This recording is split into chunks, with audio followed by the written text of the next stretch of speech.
Fritz. Beste Musik. Stahlwerk. Rock. Mit Jan Schwarzkamp. Frank Delgado und Abe Cunningham. Hello, guys. Nice to have you here in the studio. Nice for coming by. Oh, thanks for having us. What a lovely day. Yeah, and you already recognized that there's a nice bar right next to our studio, and we're actually sampling from that bar right now. And you said that you wanted to copy that thing for your hometown. Yeah, I mean, how cool would it be to have a radio station next to a bar? Yeah, not copy, just be loosely influenced by. So, guys, what I'm going to do now is I just play as an introduction so that everybody gets a feel for the Deftones with playing a song by the Deftones. So this will be Prayers Triangles from your recent album, Gore. Great track.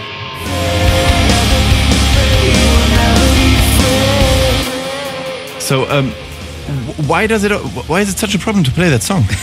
It's not. I don't think it really is. Well, actually, I guess obviously it is. We've been playing it for, I guess the record's been out nearly a year, so we've been playing it this whole time.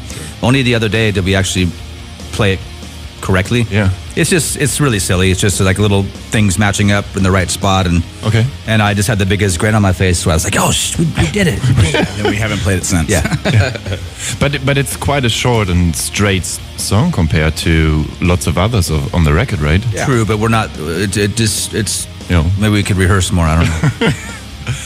So that song is from Gore, and you'll be surely playing a couple of songs from Gore tonight, as you did almost exactly 1 year ago in the same venue in Berlin. Right. Cool. But one thing that is special about you being on tour now is that you announced that you will be playing a couple of songs that you haven't been playing for years. So why that? And what are those songs that you will play and haven't played for years? Honestly, to make it fun for us and the fans. And we kind of dug a few out that we've actually rehearsed a few more that we haven't even played yet. A bunch, actually. Yeah. We were kind of killing it at rehearsal. But it's fun. It's fun to pull them out and kind of lace them as we go along, and without repeating it all the time. But I mean, what are the couple songs? Well, I mean, we've been playing Minus Blindfold and Teething, but it's also fun to just sprinkle the set. I mean, we have enough material after all these years that we can pop things in and out and not, because it's very easy it's really easy to play the same set or pretty close to it, especially when it's getting really smooth and we're playing really well. But that's boring. I mean, of course, it's boring for us and it's boring for the people that that enjoy the music. So, and thankfully we do have enough to be able to sprinkle it and make it fun. So, but we had rehearsal the other day before we started this run, and it was amazing. We're like, whoa, that's right. Oh, there's that song too. Oh wait, how about this one? And we rehearsed like In Tuned. We haven't played that in a while. Yeah, and that sounded really good. A lot of stuff off the self-titled record too. What was that song called?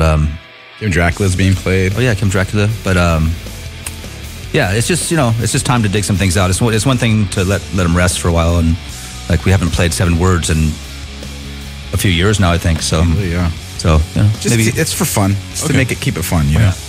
Guys, you chose to play Teething, which appears on the soundtrack of the Crow number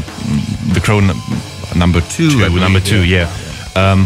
So why did you pick that song, which is quite an obscure song in the Deftones realm, and also it's quite an old-fashioned song, because I mean Chino is really rapping in that, and I know it sounds a little, not to be mean, but it sounds a little dated, that song. Right. So it's a weird pick. So why did you pick that? I mean, I think initially it's just the energy of the song, and we haven't played it in so long. And just from hearing people, talking to people, like, man, why don't you play Teething? We're like, oh, okay. Well, and then, it was, and it was a song that was even before that. We actually put it out as a B-side to, I believe, 7 Words when we first got signed to Maverick Records back in the day. It's on a little 7-inch out somewhere, but there's 2 versions of it as well. Mm-hmm. Mainly just because, why not? Very true. Why not? Yeah. Yeah. I think we should give that song a listen, right? Let's do it. Here's Teething from Deftones. So you didn't record any cover songs in the last time you just mentioned, Frank. Yeah, we didn't. Why is that so? Because I thought that it is almost quite a tradition to record cover versions, because there are almost 20, 25 songs that you've covered and officially released. Yeah, I guess so. I think I never thought about it. How many? That's crazy. Yeah. I guess it kind of became a tradition, but it was always not set in stone. It was kind of organic, and it was when we had a little extra time and we were ahead of the schedule, and we really wanted to do something for fun. And I think this time we just didn't make time for that, and it just didn't fall into place. So there was talk, I remember too, but I think, and there was even a couple of ideas tossed around, and I think we were talking about maybe doing an Elvis Presley song, but unfortunately he's passed away, so we weren't able to. We were trying to do a duet with him and have him sing on it, but unfortunately he's passed away years ago, so that didn't work. But it was also just like you said, it was usually at the end of a session of an album, just like let's bang some out, and some of them are very crude, and some of them are incredibly difficult to. Like we covered a Helmet song, like how are you gonna? It was purely for fun. How are you gonna top that? And how you're not gonna screw it up? And now it's already.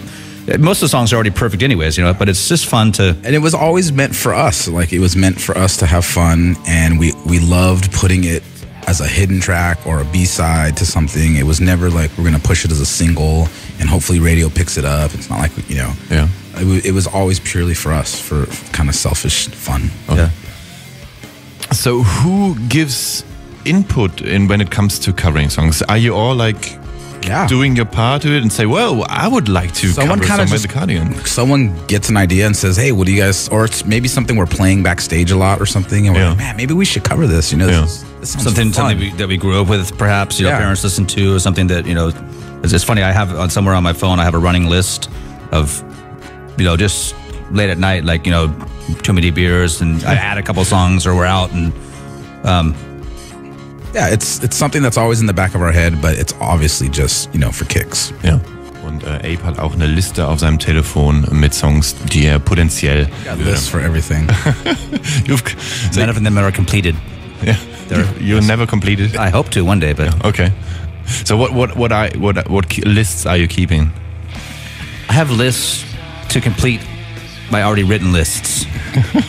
Mainly just stuff around the house, household things. Yeah, life things, human things. You go to Abe's house and there's lists everywhere.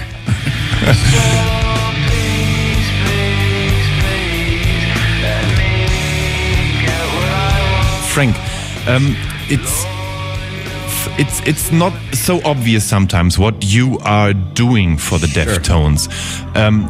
Which is a weird thing, because I think that your input is quite big. You're playing synthesizers, and you have record players, and you have a loop station and whatnot. You have all kinds of shit, and you are putting parts into the songs that people don't even recognize sometimes, I guess. So please explain to our listeners what you are actually doing, and how you... It depends from song to song, honestly. Yeah. Some tracks I'll create and write like some keyboard lines, or some sort of notation. Mm-hmm. Others it's completely atmospheric, and like Change, for instance, is completely, it's like those are records being through effects, which is sustaining a note, and I'll try and pitch bend to create little notes and to play along the song. And a song like Tempest too, which I took the actual recording of us recording it in the studio, and then I reversed it and slowed it down by 800% or something, so it sounds like an ocean, and then I use those for the swells and stuff. It's actually us, but I just changed it and pitched it and play it. Yeah. So it's random and it's different, and I think it's really good when I'm able to create atmosphere within the song, instead of trying to add more noise to the sonic noise that the whole band is already creating. But there's times when we do it, we pull it off really well, and other times I can pull back, and sometimes it's not needed. But I like being able to be in the role where I can do a lot of different things, and it's not, you can't really put your finger on it. But it overall creates this ambience and space that's kind of like I said, you can't put your finger on it. It creates this mood. So. And I think a lot of it was because I wanted to put something into the Deftones music as opposed to just what I think someone thought a DJ was going to do in a rock band, which was kind of be like the typical urban DJ scratching songs. And granted, we love hip hop music. I'm a DJ. I love hip hop music. I love DJing. but that doesn't mean I have to come at it a certain way. You know what I mean? I'm trying to find a different angle so it all works for everything. You know what I mean? Let's come to you, Abe, for a second before we have to before you're leaving again, because you have to go. You have other appointments and have to get ready. Stay here at the bar. So, Abe, what I find pretty impressive is that you are one of, I'd say, one of the best and grooviest drummers in modern rock, and it's always a pleasure watching you play. And you look pretty fit because you're drumming with your whole body. So, what do you do to stay actually fit to be able to pull this off every night? Well, all of that.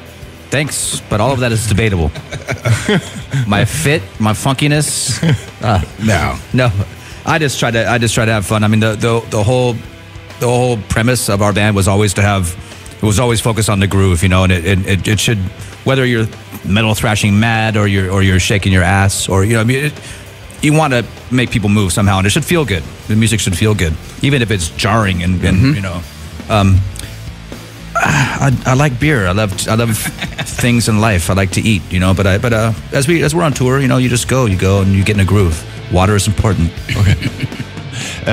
Thanks, guys, for being here. Thank you. What I will play now is a song by Sky Harbor, which will support you tonight. So, are you picking your support bands yourselves? We usually do, yeah. And I think this is more of a Stefan's idea where he liked these guys a lot, and he kind of threw that in the hat. And we were like, sure. They're from India as well, too. They're from India. Okay.